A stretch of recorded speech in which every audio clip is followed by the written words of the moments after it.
باستثناء، كل باسمه يعني. خليني اروح للمجموعه الخامسه واستقبل الاستاذ محمود خالد. يعني محمود خالد هو مدير مكتبنا في الكرنس، واطلاله على كل المجموعه الخامسه. استاذ محمود، السلام عليكم.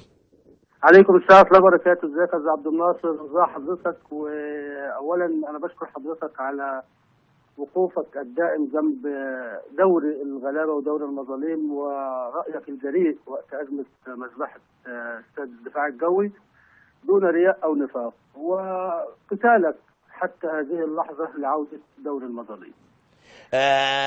أبو خالد، قول لنا بقى عشان المسؤولين يعني يحسوا بالناس، الناس بتبص للتوقف ده ازاي وبتعمل ايه في المجموعة الخامسة؟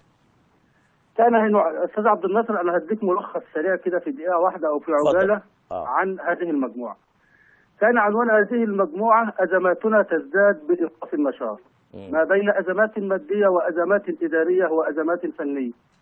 وقد صرح الكثير من الرؤساء انهم عرضه للافلاس، وان متطلباتهم اليوميه تزداد بزياده فتره التوقف ما بين اقامه وديات وسفريات وتغذيه ورواتب وبدلات. فمن اين ياتوا بكل هذه النفقات؟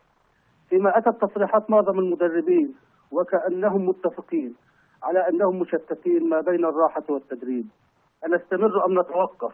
فما وصل إليه اللاعبون من لياقة وتركيز قضى عليه مصير مجهول لمسابقة هي عنوان للأمان وتقويم للشباب وأرزاق وبيوت لها متطلبات. كل هذا أتى علينا دون أدنى ترتيبات. لم يختلف الحال بالنسبة للاعبون، فقد حرموا من نسب المشاركات والتعادل أو الفوز في المباريات، كذلك من بدل السفريات، وأصبحوا يقضون أوقاتا في تدريبات إلى هدف أو طموحات. الكل يبحث عن عمل يساعده للخروج من بعض المديونات. إننا نصرخ، نناشد، ننادي: هل من عودة للنشاط لتخرجنا من جو الأزمات؟ هو ده عنوان المجموعة يا أستاذ عبد الناصر.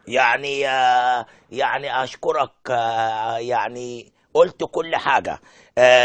بشكرك أستاذ محمود خالد. المنصورة يغرد